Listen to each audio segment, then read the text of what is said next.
La oscuridad en la que despertó Ricardo no era absoluta, sino de un color violeta pútrido que parecía pulsar con el ritmo de un corazón enfermo. El aire era denso, con un olor a ozono, sangre vieja y sábanas húmedas. Durante lo que parecieron meses, Ricardo fue sometido a tormentos que desafiaban la lógica. Sombras sin rostro que le arrancaban la piel con ganchos de cristal solo para que ésta creciera de nuevo en segundos, permitiendo que el proceso comenzara otra vez. Los gritos de otros condenados formaban una sinfonía constante de agonía que retumbaba en las paredes de roca negra que lo rodeaban. No había sol ni luna, solo el dolor punzante y la certeza absoluta de que su vida en la tierra había terminado, y que este era su castigo eterno. Sin embargo, a medida que la tortura avanzaba, el silencio del abismo empezó a verse interrumpido por ruidos que no encajaban en ese escenario de pesadilla. Eran sonidos metálicos, rítmicos y constantes. Un pitido agudo, regular como un metrónomo, empezó a sonar por encima de los lamentos de las almas perdidas. Al principio, Ricardo pensó que era una nueva forma de tortura psicológica diseñada para volverlo loco. Pero luego llegaron las voces. Eran susurros distorsionados, como si alguien hablara a través de una pared de agua profunda. «Ricardo, detente, no te vayas», escuchaba con una claridad que le helaba la sangre. Era la voz de su esposa, cargada de una tristeza que se sentía mucho más real que el fuego que quemaba sus pies. Confundido, Ricardo intentó gritar hacia la oscuridad, preguntando quién estaba ahí, pero lo único que recibió fue un latigazo de sombra que le desgarró el pecho. Los verdugos parecían ignorar los ruidos externos, continuando con su labor de desmembramiento con una eficiencia robótica. Pero las voces se volvieron más frecuentes y nítidas. Escuchaba el roce de telas, el murmullo de doctores hablando sobre porcentajes de actividad cerebral y el sonido de una máquina de respiración asistida que enviaba ráfagas de aire seco a sus pulmones espirituales. Comprendió con un terror nuevo que no estaba en el infierno. No había muerto en aquel accidente. Seguía vivo, atrapado en el hospital, pero su conciencia había sido arrojada a un pozo de pesadillas del que no podía salir. El infierno no era un lugar geográfico bajo la tierra, sino el colapso de su propia mente bajo el trauma del coma. Sus pecados, sus miedos y su culpa se habían materializado para formar a sus propios verdugos. Cada vez que los médicos ajustaban su medicación o movían su cuerpo inerte en la cama, el escenario de su tortura cambiaba. Si le inyectaban una sustancia, sentía que le vertían plomo derretido por las venas. Si le limpiaban las heridas, sentía que le arrancaban la carne con sierras circulares. Estaba encerrado en una prisión de carne y hueso, donde su propio cerebro era el carcelero más despiadado del universo.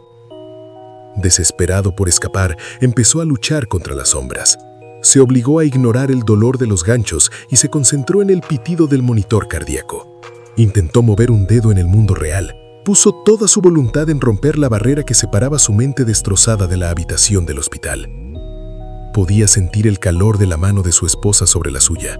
Podía oler el antiséptico y ver destellos de una luz blanca y clínica que intentaba filtrarse a través del cielo negro del abismo. «Despierta», se gritaba a sí mismo, mientras los demonios de su subconsciente lo rodeaban, furiosos por su intento de rebelión. Los seres de sombra empezaron a gritarle que él ya era de ellos, que la luz era una mentira y que el mundo exterior ya lo había olvidado. En un esfuerzo final y agónico, Ricardo logró ver la habitación. Vio el rostro envejecido de su mujer, vio los tubos que lo conectaban a la vida y vio el monitor que registraba sus constantes vitales. Estuvo a punto de romper la superficie, de abrir los ojos y pronunciar una palabra, pero en ese instante, el trauma del infierno que había vivido durante meses se manifestó con una fuerza devastadora. La realidad del hospital empezó a mezclarse con la pesadilla. Vio a los doctores como seres con rostros de insectos que sostenían jeringas llenas de veneno negro. Vio a su esposa como un cadáver putrefacto que lo llamaba hacia una tumba abierta. Su mente, saturada por el dolor del castigo imaginario, ya no podía interpretar los estímulos externos de forma sana.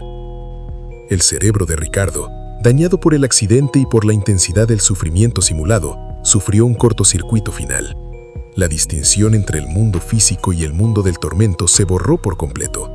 Intentó gritar para pedir ayuda, pero en su mente lo que salía era un lamento que se unía al coro de los condenados. cada vez que intentaba regresar a la superficie, los horrores que su propia mente había creado lo arrastraban con más fuerza hacia el fondo, convencidos de que la realidad era la verdadera tortura y el infierno su único hogar. Se dio cuenta, con una desesperación infinita, que ya no sabía qué era real y qué era una alucinación. Finalmente, su voluntad se quebró. Dejó de luchar contra las sombras porque empezó a creer que eran lo único que existía. El monitor del hospital mostró una línea plana de actividad consciente, aunque su corazón seguía latiendo con la ayuda de las máquinas. Ricardo se quedó allí, en el limbo de su propia materia gris, condenado a vivir el resto de su vida biológica en un infierno que él mismo alimentaba con su miedo. Los médicos le dirían a su mujer que el paciente ya no estaba allí, que era solo un cuerpo vacío, pero la verdad era mucho peor. Ricardo seguía allí, despierto y consciente, sufriendo eternamente en la oscuridad de un cerebro que se convirtió en su propio verdugo, atrapado en un coma que es la antesala de una muerte que nunca llega a liberarlo del dolor. El infierno no es un lugar después de la vida, es el laberinto de una mente que ha olvidado cómo despertar. Cuando Adrián cruzó el umbral de la muerte, no encontró lagos de fuego ni verdugos con látigos.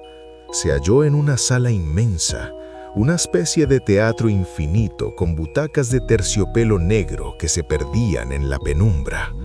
Frente a él, una pantalla de dimensiones colosales proyectaba imágenes con una nitidez que hería los sentidos.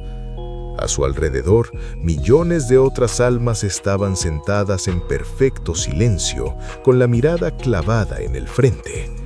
Un ser de voz sedosa y ojos como pozos de brea se acercó y le susurró que su única tarea por la eternidad sería observar. No habría dolor físico, no habría hambre ni sed, solo la obligación de ver. Adrián, en su ingenuidad, pensó que había evadido el castigo, pero el primer minuto de proyección le borró la sonrisa. Lo que se proyectaba no era ficción, eran transmisiones en tiempo real de las celdas de tortura más profundas del abismo. Adrián fue el obligado a ver cómo almas que conocía y extraños por igual eran sometidos a tormentos que desafiaban la anatomía y la razón.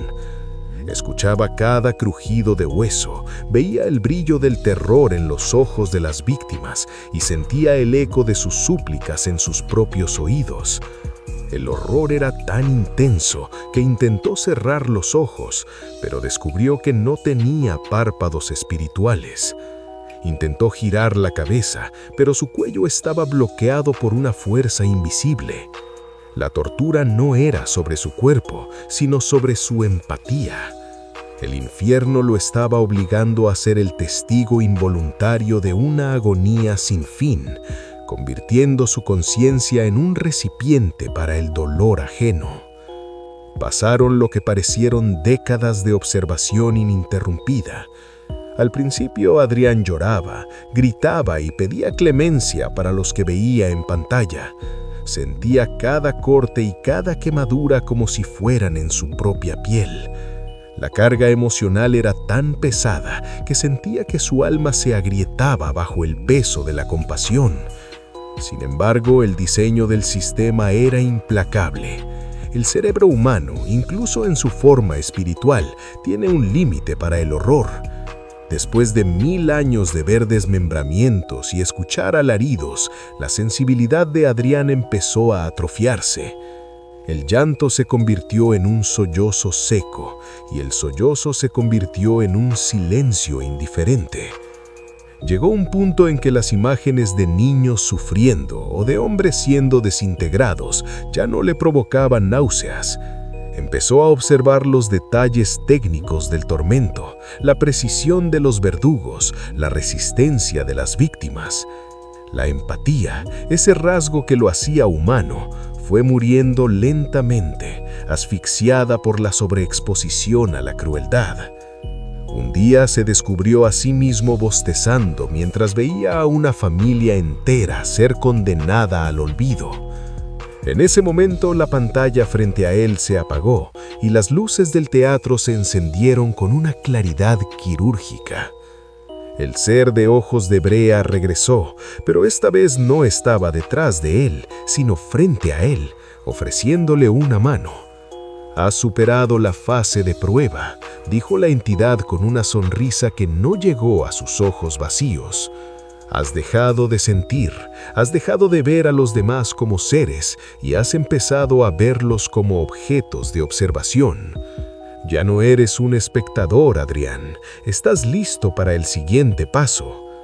Adrián se puso de pie y notó que su propio cuerpo había cambiado.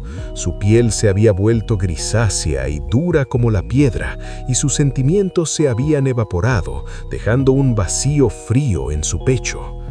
Fue conducido detrás de la pantalla, hacia las salas que antes solo veía a través del cristal. El ser le entregó un instrumento de metal negro y lo llevó frente a una nueva alma que acababa de llegar, una mujer que temblaba de terror y que lo miraba suplicando piedad. Adrián la miró y no sintió nada. No sintió odio, ni placer, ni remordimiento. Solo sintió la necesidad técnica de cumplir con su función. Comprendió con una claridad devastadora que el verdadero infierno no era ver el sufrimiento, sino acostumbrarse a él hasta el punto de desear causarlo para mantener el orden del sistema. Adrián levantó el instrumento. En su mente, una pequeña parte de lo que solía ser su conciencia intentó gritar de horror, pero fue silenciada por la inmensa inercia de su nueva naturaleza. Se había convertido en un engranaje de la maquinaria de dolor.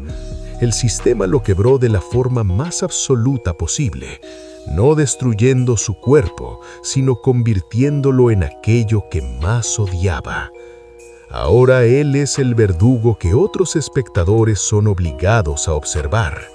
Su condena no es ser torturado, sino el torturador que ya no recuerda lo que es la compasión, atrapado en una eternidad de actos atroces que ejecuta con una eficiencia robótica, mientras su alma se disuelve en la oscuridad de su propia indiferencia.